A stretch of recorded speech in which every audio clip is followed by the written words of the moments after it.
A continuación, Noticiero Telesucesos. Clasificación A. Apto para todo público. Un noticiero pensado para usted porque se lo merece. Nos acercamos a la realidad desde diferentes perspectivas. Noticiero Telesucesos. Primera parte del Noticiero Telesucesos con las noticias más importantes del día.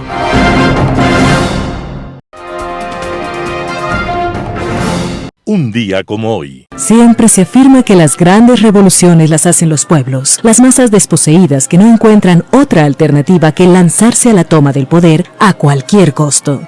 Es cierto, pero solo en parte, porque esas revoluciones no serían posibles sin la colaboración extraordinaria, decidida, de los gobernantes enquistados en sus burbujas de poder. Sin gobernantes torpes, insensibles, ególatras, traidores de las causas de las grandes mayorías, ninguna revolución sería posible. Un ejemplo fue Luis XVI. En junio de 1789, toda Francia se estremecía al calor de los grandes debates políticos. Distintos sectores convocaron al rey y le exigieron la libertad de conciencia y la eliminación de los privilegios para aristócratas y clérigos. Cuando parecía que tendría que aceptar, Luis XVI expulsó de la sala a todos los que no fueran ni aristócratas ni clérigos y endureció su posición antipopular. Los expulsados salieron y se reunieron a un costado, en un lugar destinado al juego de la pelota. Allí, unidos y beligerantes, juraron no desmayar hasta conquistar el poder. Aquel juramento se llamó el juego de la pelota, y los asistentes se convirtieron pocos días después en los grandes artífices y líderes de la Revolución Francesa. Aquel último acto de soberbia de aquel gobernante tuvo lugar un día como hoy, 20 de junio de 1789. Y desde entonces, la historia ha sido testigo de que siguen sin aprender la lección. Las principales noticias del día. Titulares. 18 millones de dólares costará estabilizar el cerro que causó tragedia en Alausí. Empresa que proveerá nuevo radar tiene una glosa en trámite. Fiexpo será la vitrina para la oferta MICE de Quito. En política internacional sigue la burla. Los editoriales serán de Simón Espinosa Cordero. ¿Cuándo se malogró Ecuador? Alberto Dajic, la ejecución presupuestaria. Noticias del día.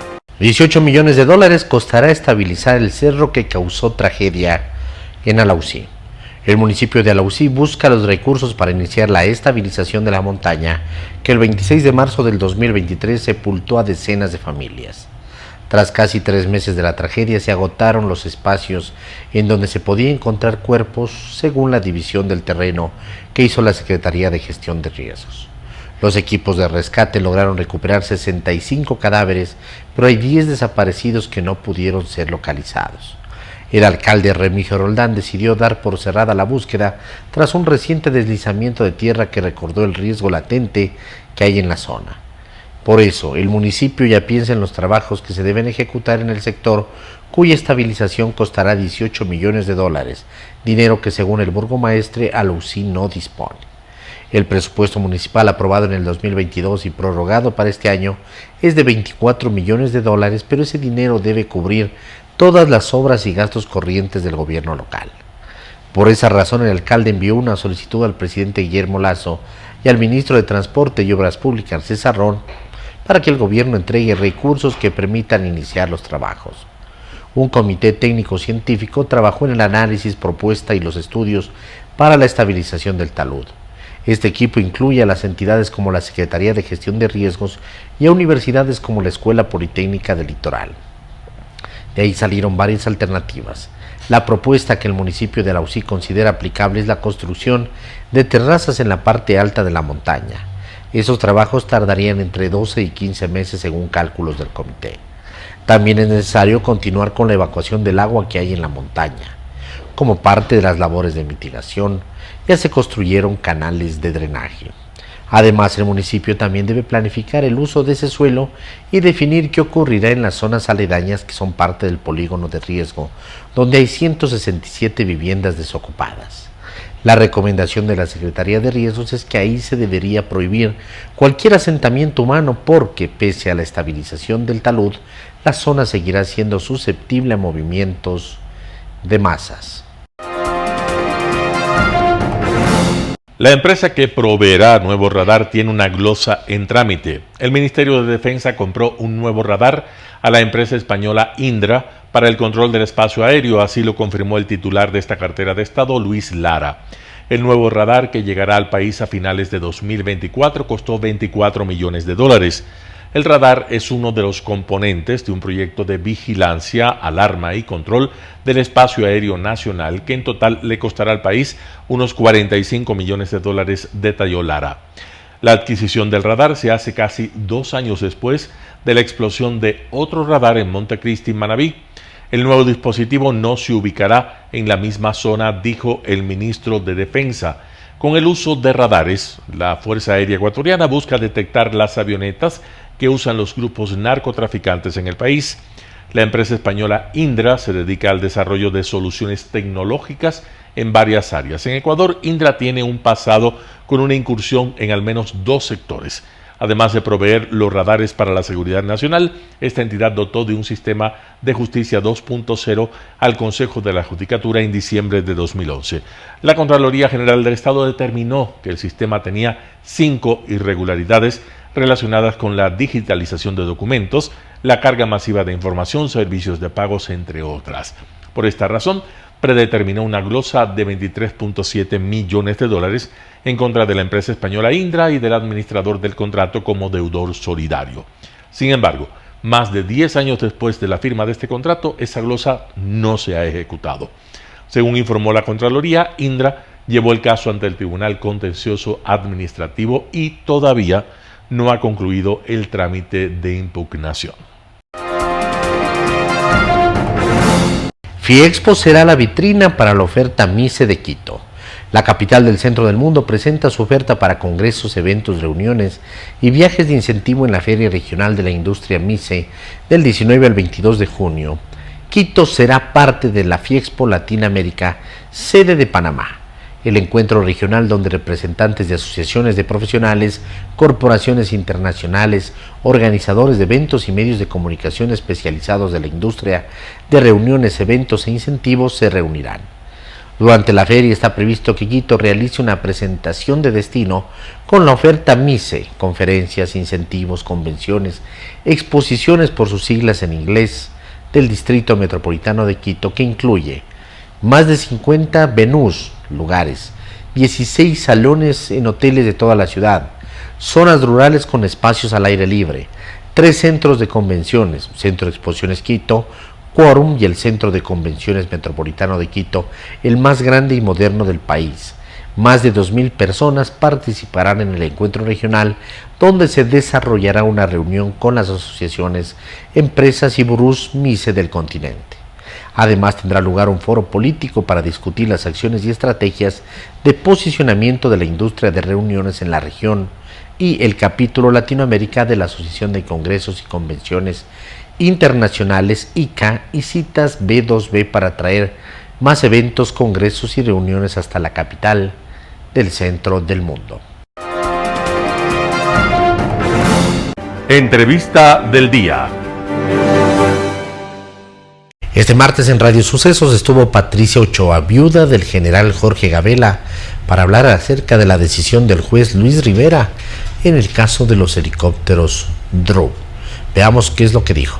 Yo creo que anticipé el dictamen porque estaba clara del dictamen que iba a dar el juez. No de ahora, creo que también era Vox Populi. Y además, el juez ya había demostrado dentro del mismo caso de peculado que la ley no era igual para todos. Que cuando se le niega la salida del país por medidas cautelares a determinados personajes involucrados, pero va un general en servicio activo en esa época y le pide salir del país y lo deja ir tranquilamente. Solo ese pequeño detalle delata que la justicia no es igual para todos. Que hay, parece, ciudadanos de primera, de segunda y de tercera. A mí realmente no me sorprendió para nada el dictamen. Como dije, desde mucho antes yo ya lo había advertido. mucho más cuando yo leo en su hoja de vida que el señor fiscal ha sido abogado investigador de la Secretaría de Transparencia y Gestión creada por el señor Rafael Correa Delgado. Entonces, estamos hablando que... ¿Fiscal o el juez? El juez. Sí. El juez Rivera, ¿sí? Usted puede abrir las páginas donde él tiene su hoja de vida y ahí dice una de las cargos que tiene, que fue abogado investigador de la Secretaría de Transparencia. Por favor. O sea, ¿usted cree, a ver, usted conocía ese particular del juez Rivera? Cuando sucedió lo de que dejó salir al general de servicio activo, que ahora está en servicio pasivo, comencé a googlear al juez y vi su hoja de vida. Y en la hoja de vida de él decía que había sido abogado investigador de la Secretaría de Transparencia y Gestión.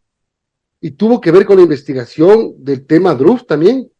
No sé si tuvo que ver en la investigación del comité institucional, ¿sí? No, eso no lo puedo afirmar, pero lo que sí puedo afirmar es lo que la comisión encontró o le llegaron la documentación desde esa secretaría, que creo que es público, cuando llegan 3 documentos, 3 informes del perito Mesa, que todos decían delito común, de 45, 75, 88 hojas, no recuerdo bien la cantidad de hojas. Realmente sorprende, sin firma ni sumilla del perito Mesa, ¿sí? Pero, eso es la secretaría. Pero a mí no me sorprendió nada que hayan encontrado esa cantidad de informes del perito Mesa, porque en el 2018 yo le pido audiencia a la señora Romo, que estaba encargada del Ministerio de Justicia, ¿sí?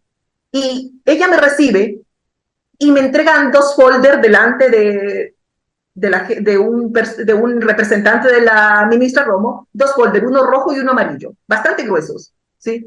En uno de los folders había más de 7 informes del perito Mesa, con el logotipo, los números de teléfono y el correo electrónico abajo, y un oficio firmado por la señora Nadia Ruiz como viceministra de Justicia. Esos informes sí eran de 25 hojas, de 35 hojas, de 45 hojas, de 75 hojas, sí, todos tenían conclusiones. Y lo sorprendente es que el oficio de la señora Nadia Ruiz tenía fecha septiembre del 2014, ya no estaba aquí el perito Mesa, sí. Y en ese informe la parte medular dice, le envía ese oficio a todos los viceministros que conformaron el comité institucional. Y en ese oficio les dice que por favor sigan haciendo observaciones al informe del caso Gabela. Pero lo sorprendente, en esos informes, varios informes del perito Mesa, que dicen que son del perito Mesa, estaban corregidos en los márgenes, con esfero, a mano, la mayoría de ellos. Realmente me sorprendió ese tipo de cosas. Le tomé foto a la conclusión de uno de ellos, que decía delito común, y al oficio de la señora Nadia Ruiz. Por cierto, le pedí permiso a la persona que estaba ahí para poder tomarla, me dijo que sí, que tome la foto, y esos documentos fueron enviados, toda esa documentación, tengo entendido, la señora Romo le envió a la Asamblea en el 2018, cuando funcionó la comisión para investigar el caso Gabela. También en Radio Sucesos estuvo el general Víctor Herrera, comandante de la Policía Nacional en el Distrito Metropolitano de Quito. El tema del que habló, resultados de los incidentes ocurridos en el Comité del Pueblo. Escuchemos lo que dijo. Es importante tener un contexto claro y objetivo de lo que pasa en ese lugar. Nosotros como Policía Nacional hemos hecho varias intervenciones de ese sector, realmente es un sector crónico. El pasaje J, siendo propiedad de esta ciudadana, ese domicilio y 2 adyacentes, ha causado pánico en el sector. Esta persona que responde a los nombres de Mina Nagonor Nelly Pastora tiene una persona con un prontuario de 13 detenciones. Comenzó con delitos primero de receptación, luego de microtráfico, y la última detención en el 2022 justamente es por delincuencia organizada. Eso hace ver el prontuario, la reincidencia. También nosotros, dentro del trabajo que se hizo posterior a este evento, pudimos identificar en el Hospital San Francisco el individuo que falleció, Pincay Hueleva Kevin Paul, también presenta 2 antecedentes, una por tenencia ilegal de armas, otra por tráfico de sustancias sujetas a fiscalización, y es el mismo ciudadano que fue trasladado de manera anterior al hospital, al centro médico, y es donde causaron también daños, donde rompieron vidrios, donde hicieron una serie de destrozos. Tenemos los videos, estamos tratando de identificar a estas personas, se está coordinando con el Ministerio de Salud para poner la denuncia por daño al bien público. También pudimos identificar que otra persona llegó herida al hospital de Calderón con 2 impactos de bala. Esta persona responde a los nombres de Torres, Guriño, Henry, Fabricio. También tiene 7 antecedentes penales. De acuerdo a las pericias técnicas realizadas por el eje investigativo, sabemos que esta persona también estuvo en el incidente del Comité del Pueblo. Hay una persona detenida que responde a nombres de Mina Onogonaga Darwin Patricio, que también tiene antecedentes por tenencia ilegal de armas y tráfico de sustancias sujetas a fiscalización. Fue encontrada con una cantidad de sustancias sujetas a fiscalización y un arma blanca, y fue trasladado también a fiscalía. Entonces, la reincidencia que se da en este sector, justamente por esta estructura liderada por esta ciudadana, ha sembrado el caos, pero también la gente cansada de esta reincidencia es que reacciona de esta manera. Nosotros como Policía Nacional estamos haciendo asambleas comunitarias permanentes, especialmente en este sector. Hoy día tenemos un dispositivo que está controlando el velatorio del ciudadano que falleció, haciendo registros, cacheos de los ciudadanos que se encuentran ahí, y vamos a realizar tareas complementarias. Se está coordinando con el municipio para poder ubicar unas cámaras de seguridad, una alarma comunitaria, y trabajar también en acciones que nos permitan mitigar y controlar estos eventos. Bueno, bastante compleja la situación general. Gracias por hacernos un resumen de lo ocurrido y también de las acciones que está emprendiendo la Policía Nacional en esta zona del Comité del Pueblo. Llama la atención, general, estas detenciones de esta señora conocida como la Pastora. 13 detenciones y, bueno, ¿qué hace pensar que ha sido detenida 13 veces y las 13 veces ha salido y sigue cometiendo delitos? Bueno, y no solo ese delito. Nosotros en el sector del Mirador y del Comité del Pueblo en el 2022 y en el 2023 hemos tenido 9 muertes violentas. Estas 9 muertes violentas tienen una motivación que es una motivación de la tipología criminal y que están relacionadas también a actividades de microtráfico. Y nosotros podríamos decir que todo se desencadena en un punto que es justamente este lugar donde sería el centro de operaciones de esta banda delictiva, y es por eso que nosotros hemos articulado no solo con la policía preventiva, sino investigativa. Hemos dado resultados porque también conocemos que en estos 6 meses se han dado 2 incidentes con explosivos en el mismo sector, en la misma calle. Entonces nos hace ver la peligrosidad y la reincidencia de esta ciudadana, y sobre todo la inseguridad que causa alrededor, porque los ciudadanos de la cooperativa Luchadores de Eloy Alfaro, el 90% de ahí son gente de bien. Este porcentaje de estos ciudadanos que se están dedicados a actividades ilícitas son las que causan zozobra e inseguridad en el sector. Pasó por Quito TV el coronel Lucio Gutiérrez, expresidente de la República y candidato a la Asamblea Nacional para este 2023, para hablar acerca de las leyes que impulsará desde la Asamblea Nacional. Veamos la nota. Tenemos el día de hoy la presencia del expresidente coronel Lucio Gutiérrez Borbúa. Él está ahora de candidato a asambleísta nacional, expresidente entre el 2003 y el 2005, fue derrocado por esa rebelión llamada de los forajidos. Fue también usted parte de quien derrocó a Yamil Maguad, en cambio en el año 2000, ingeniero civil y coronel dentro de lo que es el servicio militar. Coronel, bienvenido, ¿cómo está? ¿Cómo ha pasado? Buenos días, realmente contento, preocupado de cómo se va deteriorando el tráfico vehicular en Quito, que eso nos complica la vida pues a todos los quiteños. Ojalá se pueda esto de alguna manera solucionar. Y luego, y lo más grave, pues la delincuencia, la corrupción que sigue campeando en todas las instituciones públicas y agravadas por el desempleo, por la falta de inversiones productivas en Ecuador. Pero en todo caso, pues ojalá todo lo que acabo de mencionar se vaya solucionando para bienestar de los quiteños y de todos los ecuatorianos. Así es, perfecto, coronel. La lista de asambleístas del Partido Sociedad Patriótica, la lista de asambleístas nacionales, se dice no pasó el primer filtro dentro del Consejo Nacional Electoral. Me cuenta usted ya antes de iniciar la entrevista que ya se ha subsanado, era la firma que faltaba de una señorita o señora que es suplente dentro de la lista de asambleístas. Eso ya está subsanado, están dentro del límite. Además, parece que incluso hubo ahí una confusión, mandaron la hoja que no tenía la firma y acá estaba la otra hoja que sí tenía la firma. Cuéntenos un poco, ¿está en firme ya las candidaturas? Bueno, se subsanó ese pequeño inconveniente, por ahí como que se traspapeló el papel en donde estaban todas las firmas de nuestros candidatos.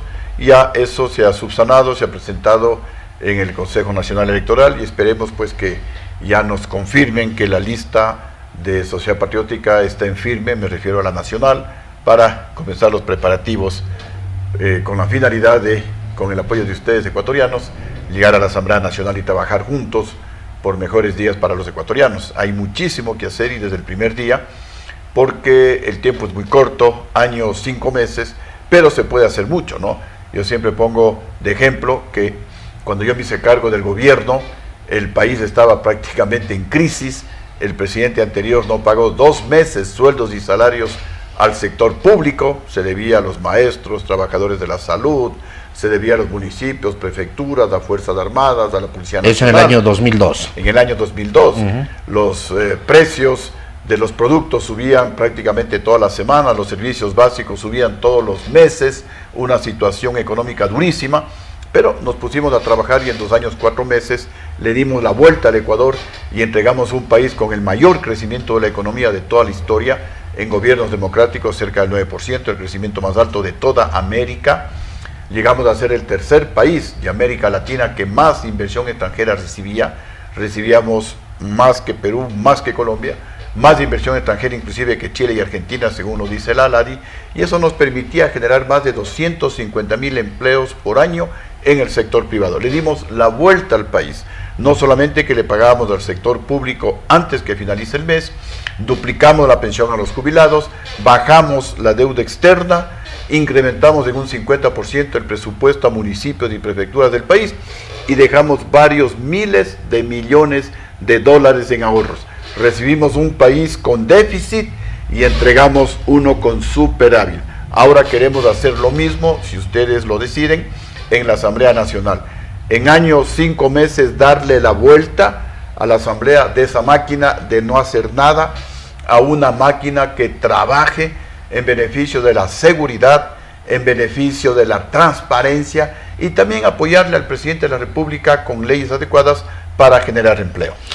Coronel, usted en noviembre del 2022 decía e invitaba a que se haga una mega consulta popular luego de socializarla en el 2023 y 2024, previo a las elecciones del 2025. Eso ya no ha sucedido, hay la muerte cruzada, todos sabemos lo que pasó, pero usted en esa mega consulta además invitaba a que se haga referencia a una nueva constitución, a un nuevo código penal, a una ley de justificación e incautación de bienes, ley para atraer a bancos extranjeros.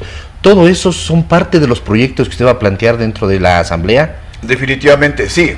Ya no podemos hacer la mega consulta, eso tendremos que esperar para el 2025, pero sí podemos promover cambios importantes. Por ejemplo, vamos a presentar la reforma para eliminar el artículo 146, numeral 6 de la Constitución de la República, de la ciudadanía universal, porque con ese artículo de la Constitución, acá al Ecuador puede entrar todo el mundo. Vienen las mafias albanesas, mafias chinas del Medio Oriente, haitianas, vienen los carteles de la droga y le han convertido al Ecuador en un basurero de la delincuencia internacional. Les damos cédula además, ¿no? Así es, y en un paraíso de los carteles de la droga. Eso no puede ser, hay que eliminar ese artículo de la Constitución, hay que eliminar todos los artículos de la Constitución que se opongan a la pena de cadena perpetua. Y luego pues reformar el Código Penal, eso sí se lo puede hacer, para sancionar con cadena perpetua a todos los políticos que se roben el dinero público hasta que devuelvan la plata robada. Igualmente, sancionar con cadena perpetua a esos jueces y fiscales corruptos que dejan en libertad a delincuentes, igualmente hasta que devuelvan la plata robada.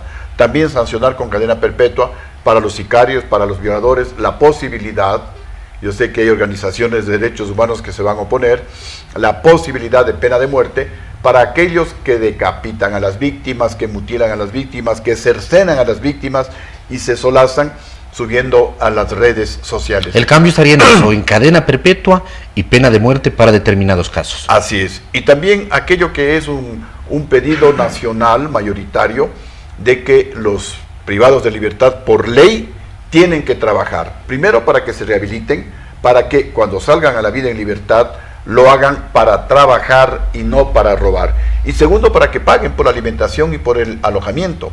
También proponemos traer la experiencia colombiana de los jueces sin rostro para proteger a los jueces y fiscales honrados, que sí los hay, y que son presionados por estos delincuentes, porque de esta manera pues el delincuente no va a saber qué juez le está juzgando y el juez no va a saber a qué delincuente está sancionando. Además con una reestructuración, por supuesto, de todo el tema judicial, porque puede ser un juez que no tenga rostro, pero es un juez corrupto, capaz que el juez se encarga de llamarlo al delincuente y decirle, mira, en mis manos está tu caso. Bueno, ¿no? si eso pasa, está la sanción de la cadena perpetua para los jueces y fiscales corruptos que dejan en libertad a delincuentes a cambio de dinero, hasta que devuelvan el dinero robado. Y también bajar la edad para sancionarle a una persona como que fuera un adulto. Explico, hay adolescentes, 15, 14 años que están siendo utilizados como gatilleros, como asesinos, como sicarios, y como son inimputables, es decir, porque son menores de edad, no se les puede juzgar con el Código Penal, pues la propuesta es bajar la edad, porque 15, 16 años, ¿cómo no vas a ver un joven que le está quitando la vida a una persona muchas veces inocente? Hay un niño de 13 años que fue capturado entre los que asaltaban en la Ruta Viva, ¿no? Asaltaban y mataban. Asaltaban y mataban. Esas personas tienen que ser sancionadas para que se compongan, para que tengan miedo. La idea no es llenar las cárceles con gente condenada a cadena perpetua. La idea es que todos los delincuentes tengan la certeza de que si se roban el dinero público, un presidente, un alcalde, un prefecto, un ministro, van a ir a cadena perpetua y tendrán que devolver la plata robada. Si no devuelven, se quedan ahí los años que tengan que quedarse. Un panorama de noticias para su estatura intelectual.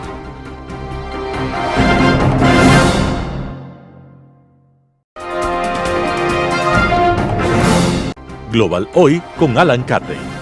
Sigue la burla. La permanente tomadura de pelo practicada por la dictadura venezolana a la comunidad internacional en torno a unas elecciones que puedan tener un mínimo de garantías acaba de producir un nuevo capítulo con la renuncia de los directores gobiernistas del Consejo Nacional Electoral, renuncia ordenada por la legislatura, controlada absolutamente por los partidarios del madurismo. La evidente razón para esta inesperada y extemporánea salida de los directivos pasa por la incomodidad que la presencia de dos directores que no son parte de la obediente mayoría del CNE de 3 incondicionales de Miraflores, pero que por su presencia en el organismo se vuelven una piedra en el zapato del órgano a cuyo cargo ha estado el asegurar al régimen las supuestas victorias electorales que solo se han producido tras excluir a la oposición hasta de la posibilidad de candidatizar a un líder con alguna opción real. Prácticamente toda la oposición está inhabilitada o en el exilio ante la persecución judicial que se ha ejercido en su contra, sea por parte del CNE o del sistema judicial, convertido en una mera comisaría de la dictadura. Seguramente de su íntimo conocimiento es que la famosa teoría de lawfare, esgrimida por varios aspirantes latinoamericanos a dictadores relapsos, para arguir que en sus países se haya utilizado a la justicia cuando a ésta les ha aplicado la ley en las fechorías y latrocinios en que se han visto envueltos ellos y sus cómplices, ha surgido. La muerte hace algún tiempo de Tibisay Lucena, la oscura mano que por años fuera la operadora perfecta del CNE, quien moviera los hilos de un tinglado de fraudes perpetuos para asegurar la dictadura perpetua, fue un golpe para el régimen, que debió estructurar un nuevo CNE donde diera alguna señal de apertura a un equilibrio en el mismo ante una comunidad internacional que presionaba para una muestra creíble en un camino hacia unas elecciones democráticas verificables. De allí surgió el CNE que acaba de ser defenestrado. Su pecado mortal fue el desastre que sufrió el madurismo en las elecciones del estado Barinas, feudo durante 20 años de la familia de Hugo Chávez, que a título personal habían gobernado sin oposición. No fue suficiente la descalificación de Freddy Superlano, que en las elecciones para gobernadores de noviembre de 2021 derrotó contundentemente a Argenis Chávez, uno de los hermanos de la dinastía, cuya victoria le fue escamoteada, aduciendo inhabilitación previa, nada menos que por el organismo que lo había habilitado para su participación, el CNE. Peor sería el papelón y la humillación del régimen cuando en enero de 2022, en la nueva elección convocada tras la anulación del resultado anterior, el yerno de Chávez, el todopoderoso Jorge Arreaza, es barrido por un poco conocido candidato local, quien no puede sino reconocer la derrota electoral ante la amplitud de la derrota. Los dos miembros opositores del CNE, de cara a una crucial elección presidencial que se debe celebrar en 2024, en fecha incierta, pues así se ha manejado la institucionalidad democrática, al gusto y capricho del poder gobernante, resultan ya no solo incómodos, sino francamente peligrosos para el régimen, pues estarían en capacidad de denunciar y de oponerse a los sainetes electorales que han sido la práctica habitual de las actuaciones del aparato electoral. Maduro tiene bastante claro que en unas elecciones medianamente limpias no tiene la más mínima opción de ser electo tras haber conducido a Venezuela a la miseria de más del 90% de sus habitantes. Él sabe, como buen estalinista, que aquí no tiene importancia quién vote, sino quien cuente los votos, según el axioma de su mentor José Stalin. Así pues, él necesita un CNE dócil y obediente, incondicional al régimen, para la articulación de otro fraude más, de origen y en las urnas, que lo declare vencedor una vez más. Como era complicado destituir a los dos incómodos, la incondicional asamblea les ha pedido la renuncia a todos, entendiéndose que, de no producirse, serían destituidos, como corresponde en cualquier dictadura que se precie. Inmediata y obedientemente, los incondicionales presentaron su renuncia y ya uno de los incómodos presentó la suya. Presumiblemente se nombrará, cuando le dé la gana al régimen, un nuevo Consejo Nacional Electoral a la medida de las necesidades del régimen.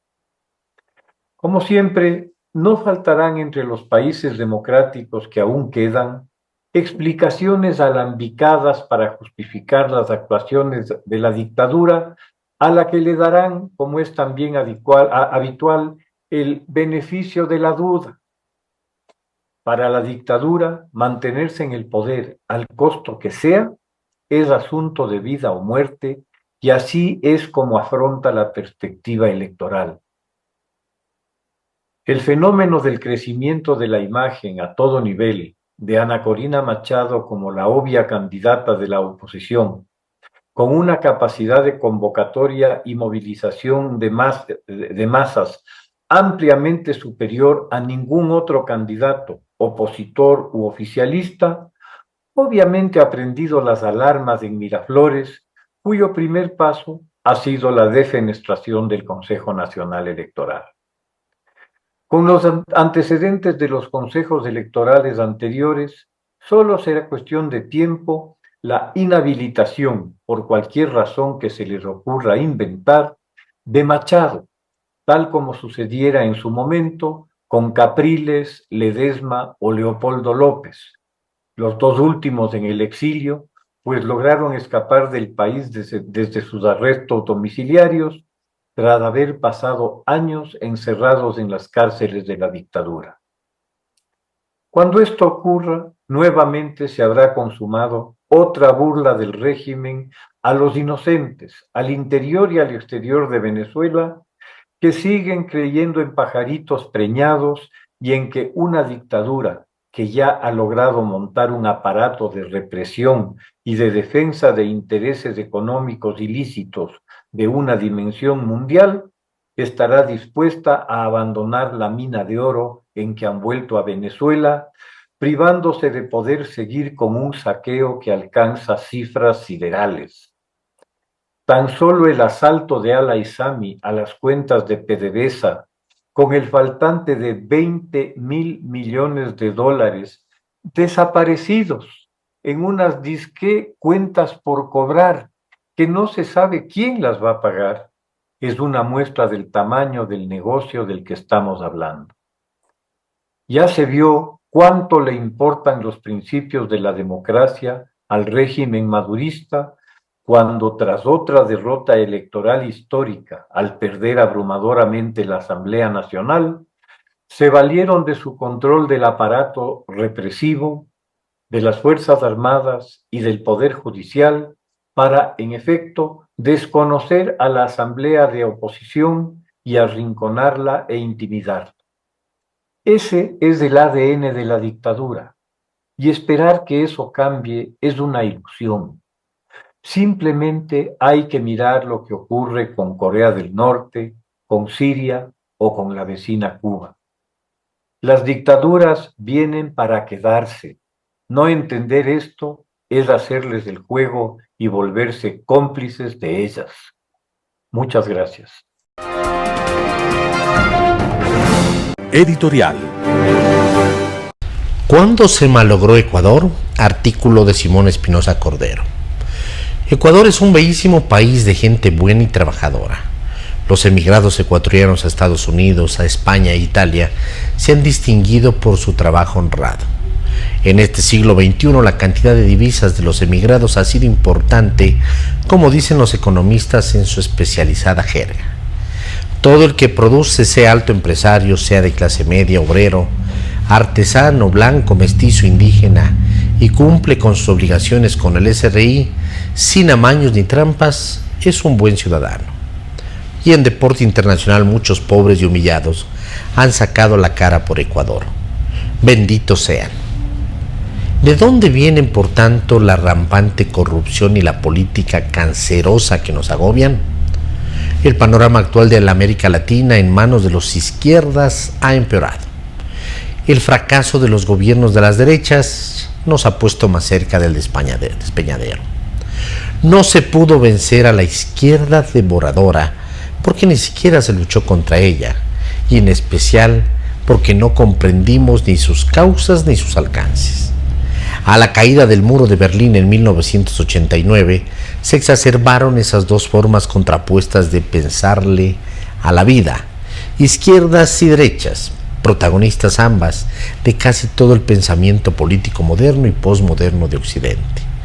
Bien sabemos que entonces las denominadas derechas se organizaron en el Consenso de Washington 1989 y que las llamadas izquierdas, por su parte, constituyeron el Foro de Sao Paulo 1991, lideradas por Fidel Castro y Lula da Silva, pero con una variante de escalofrío. Sin la Unión Soviética, inveterada financista del quehacer de esas tendencias. Estas recurrieron a aliarse con las mafias internacionales, replanteando para ellos sus motivos y objetivos y dejando el ideal socialista solo como una coartada psicosocial. Lobos con piel de oveja. La insurrección con armas de la vieja izquierda fue reemplazada por elecciones libres, en la estrategia continental de capturar países, destruir el Estado de Derecho, promulgar anticonstituciones y antileyes, malversar los derechos humanos, poner las instituciones de la antigua república al servicio de los negocios ilícitos de sus nuevos asociados, saquear las arcas públicas y condenar a los pueblos al deambular mendicante por los países del mundo. Venezuela cayó con Chávez, Argentina con Kirchner, Bolivia con Evo Morales y Ecuador con Correa. Otros países ya se encuentran en una sabida sala de embarque, con destino a ninguna parte. Y en estas sombrías condiciones, el próximo 20 de agosto, elegiremos presidente de la República y legisladores libremente y por inercia, porque también hemos aprendido un vivir cívico en modo avión. La Carta Política de 1988 más adiciones nos libraría del libertinaje electoral de la revolución de Don Rafael. Artículo de Simón Espinosa Cordero. La ejecución presupuestaria. Alberto Dajic, El Universo. Medios de comunicación, muchos periodistas y analistas, actores políticos, hablan de la falta de ejecución presupuestaria. El consenso mayoritario es que existe una enorme incapacidad del gobierno para ejecutar. Más allá de las muchas fallas de gestión que se han dado, y que es especialmente notable en la gran inestabilidad de Petroecuador y de otras empresas claves del Estado, es menester que hagamos un análisis más profundo sobre este tema. La gran confusión que existe en el país es creer que una partida significa que hay fondos. Para que todos entendamos esto mejor, voy a utilizar un ejemplo. Alguien hace una reserva para un viaje al Caribe. Reserva el hotel, reserva pasajes y reserva un crucero por las islas.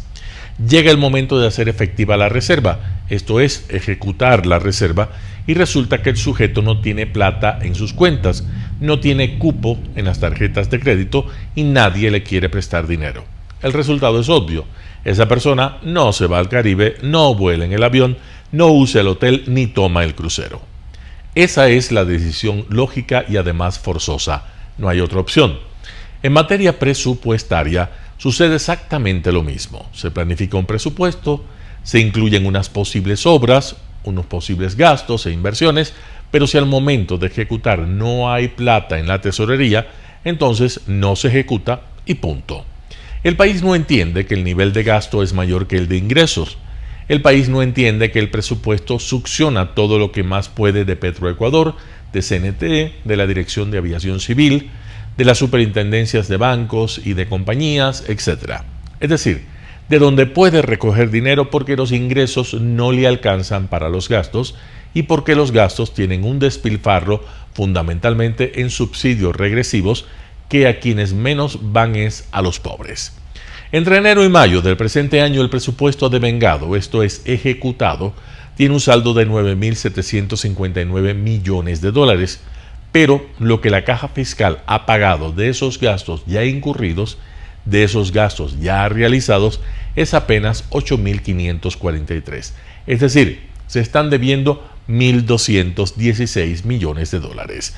A su vez, la caja fiscal tenía al 31 de mayo 453 millones de dólares depositados en el Banco Central, pero una gran mayoría de ese saldo está en unos fideicomisos para atender un préstamo especial de vivienda popular que se tomó con el aval del Banco Interamericano de Desarrollo y que por lo tanto tiene ese condicionamiento. En otras palabras, la caja está casi en cero, no hay liquidez, no hay recursos para ejecutar más. Entre enero y mayo los ingresos petroleros han caído en comparación al 2022 de 1.822 a 756 millones en cuanto al presupuesto se refiere, y los tributarios de 6.780 a 6.608. Por lo tanto, la caída de los ingresos es de 850 millones de dólares, mientras que en igual periodo los gastos corrientes han subido en 1.492 millones. Por lo tanto, entre la disminución de los ingresos y el aumento del gasto corriente, hay un desbalance de 2.742 millones de dólares. Si a esto sumamos que el gasto de capital e inversión ha subido en 408 millones, hay un hueco de más de 3.000 millones comparado con el año anterior. ¿Cómo se puede entonces decir bájenme impuestos, manténganme los subsidios y al mismo tiempo haga más inversión? El problema fiscal ecuatoriano es sumamente serio. Lo ha venido siendo por muchos años, desde que el gasto público consolidado fue llevado del 23% del Producto Interno Bruto en el año 2006 al 42% del Producto Interno Bruto en el año 2015. Un aumento sencillamente demencial. Y hoy, sin analizar estas realidades y estos números, es absolutamente ridículo pedir más ejecución presupuestaria, como sería ridículo exigirle al sujeto del ejemplo del inicio de este artículo que haga su viaje al Caribe. Los candidatos seguramente hablarán de la falta de ejecución presupuestaria. No hablarán que los subsidios se comen el presupuesto. No hablarán sobre reducir el personal del Estado. No hablarán que el sistema de pensiones se tiene que resolver. Esas cosas no dan votos. Pero si esas cosas no se tratan porque no dan votos, la crisis económica vota, no en las urnas, pero sí en las calles. El gobierno de transición debería tener una meta fundamental: hacer entender al país la gravedad de una crisis que se ha gestado en décadas, de mantener distorsiones gigantescas y estructurales y producir ese acuerdo nacional para comenzar a solucionarlas, pues de no ser así, no tendremos viabilidad fiscal y por ende no habrá viabilidad económica, ni política, ni social. Alberto Dajic, El Universo. Noticias internacionales. El Parlamento británico sentencia a Johnson mintió sobre el Partygate. Duro golpe del Parlamento británico a Boris Johnson. La Cámara de los Comunes respaldó este lunes el informe que señala que el ex primer ministro mintió sobre el llamado Partygate. To the right, 354. The nose to the left, 7. Johnson, que hace menos de un año era destituido como primer ministro por su propio partido, dimitía también como diputado el pasado viernes tras recibir por adelantado las conclusiones del informe. Sabía entonces que engañar al Parlamento, que constituye una falta política grave, está penado con la inhabilitación como diputado durante 90 días. El debate y la posterior votación han dejado al descubierto la división existente en el seno de los conservadores sobre el legado de Boris Johnson. También, por supuesto, han enfurecido a un sinfín de ciudadanos, que ven ahora cómo los informes sobre las fiestas de los políticos durante los confinamientos en tiempos de COVID demuestran que, en verdad, existían unas normas para el pueblo y otras para los gobernantes. Si bien algunos consideran la votación en el Parlamento como una especie de castigo simbólico a Johnson, para otros la aprobación por un margen tan abrumador del informe condenatorio supone un pequeño pero importante paso para restaurar la confianza de los británicos en su Parlamento.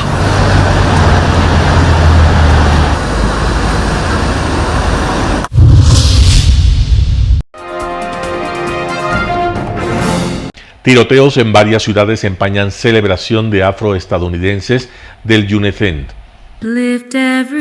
Juneteenth conmemora cuando en 1865 esclavos en Galveston, Texas, se enteraron de que habían sido liberados 2 años después de la proclamación de emancipación. La celebración este año estuvo empañada por la violencia armada.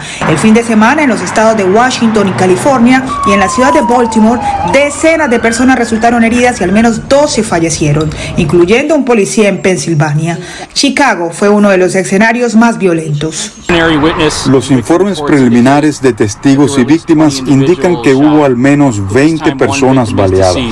Hechos de violencia en el marco de una conmemoración que, según Jacoby Williams, del Departamento de Estudios Afroamericanos y de la Diáspora Africana de la Universidad de Indiana, ha ganado terreno en el país precisamente por las recientes luchas afroamericanas.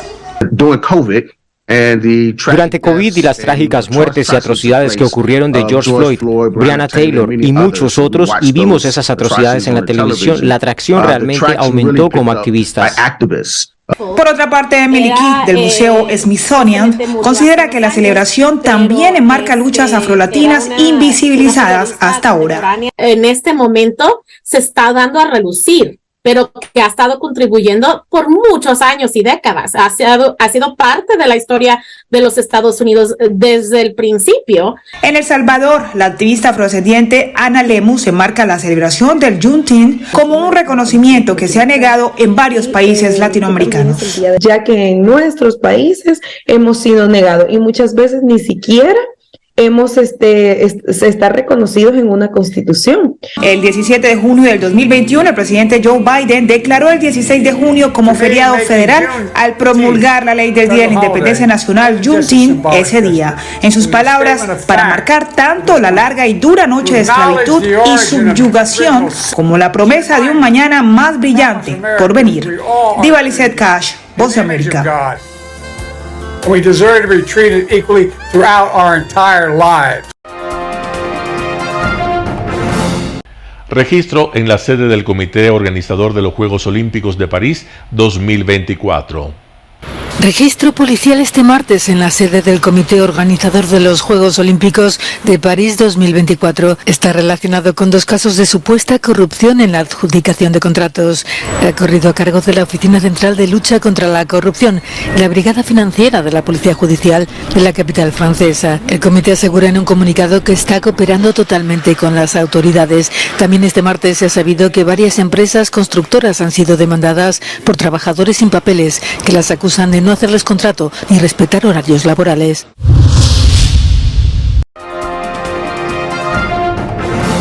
Continúa la búsqueda del sumergible que desapareció cuando visitaba los restos del Titanic. La operación internacional de búsqueda y rescate continúa en las profundas aguas del Océano Atlántico, con el objetivo de encontrar el sumergible que transporta 5 personas, el piloto y 4 pasajeros. Según la compañía OceanGate Expedition, el sumergible tiene suficientes provisiones para que los tripulantes puedan sobrevivir durante 4 días. Según los guardacostas, tras sumergirse para explorar los restos del Titanic, el submarino perdió contacto con su buque de apoyo 1 hora y 45 minutos después. The location of the search is approximately 900 miles east of Cape Cod in a water depth of roughly 13,000 feet. It is a remote area and it is a challenge to conduct a search in that remote area. A diferencia de los submarinos que parten y regresan a puerto por sus propios medios, los sumergibles necesitan un barco que los lance y los recupere. OceanGate contrató al Polar Prince para transportar al sumergible hasta el lugar del naufragio. El multimillonario empresario y explorador británico Hamish Harding podría estar entre los pasajeros, según declaró su familia.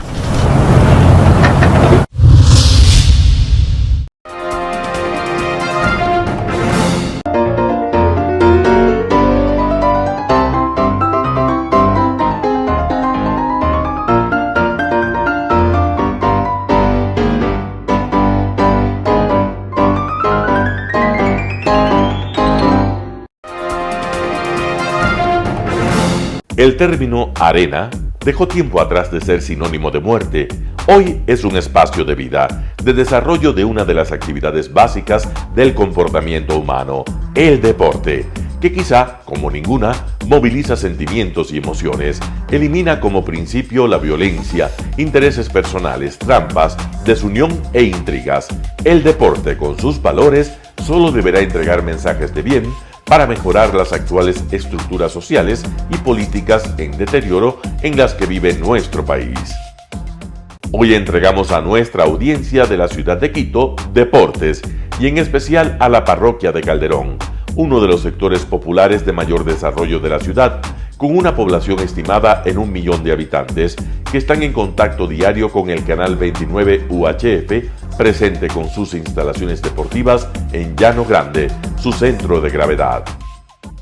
Telesucesos, desde nuestro estudio principal y en el de Arena Telesucesos, es el único medio de televisión que transmite de lunes a viernes 4 horas diarias de diversos eventos y novedades deportivas: el ecuavóley, básquet, tenis de mesa, halterofilia, taekwondo, esgrima, box, cachascán, gimnasia olímpica. Pueden ser observados en Canal 29 UHF y en todas las redes sociales en su televisión, sin ningún costo, desde la comodidad de su hogar, en nuestro canal y en las redes sociales.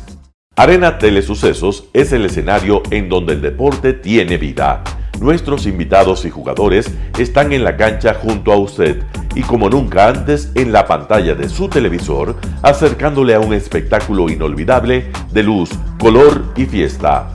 Por fin usted encuentra el deporte que practica y que nunca es transmitido ni considerado por otros medios de comunicación con la importancia que nosotros le damos. El ecuavóley es el gran protagonista en una cancha con todos los estándares y comodidad para su práctica. Es el único deporte ecuatoriano con partida de nacimiento ecuatoriana. Somos inéditos, nos acercamos al deporte popular de nuestra gente que comparte nuestros esfuerzos. En Arena Telesucesos, aparte del atractivo de los eventos deportivos que transmitimos con nuestra señal a los televisores de su hogar, también entregamos muchos de los valores que encierra el deporte y en especial privilegiamos nuestra identidad nacional en el Ecuavoli, jerarquizando su presencia como el deporte con partida de nacimiento en nuestro país. Telesucesos no solo entrega en su programación de deportes un espectáculo, sino que impulsa, privilegia y exige a quienes participan que sean parte de los valores y méritos que el deporte encierra: esfuerzo, superación, perseverancia, respeto, solidaridad, compañerismo, disciplina, puntualidad, sana competencia, honradez en la cancha y fuera de ella. La práctica deportiva siempre generará beneficios positivos para su cuerpo y entregará salud estable, pero refuerza además la identidad personal y premia siempre el éxito conseguido.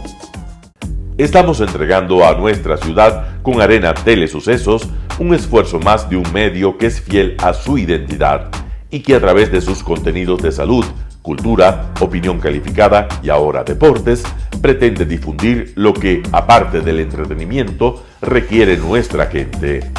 Lo hasta ahora realizado está hecho con mucho esfuerzo, pasión y el entusiasmo de nuestra parte, de nuestros empleados, trabajadores y pequeños empresarios que creen en nuestras motivaciones. Hemos dado los primeros pasos para este proyecto que seguiremos haciéndolo gracias a ustedes. Telesucesos, el canal de televisión siempre inédito. El noticiero Telesucesos es retransmitido de lunes a viernes a las 7 horas por Radio Planeta Sur 106.1 FM de la ciudad de Loja. Noticiero Telesucesos.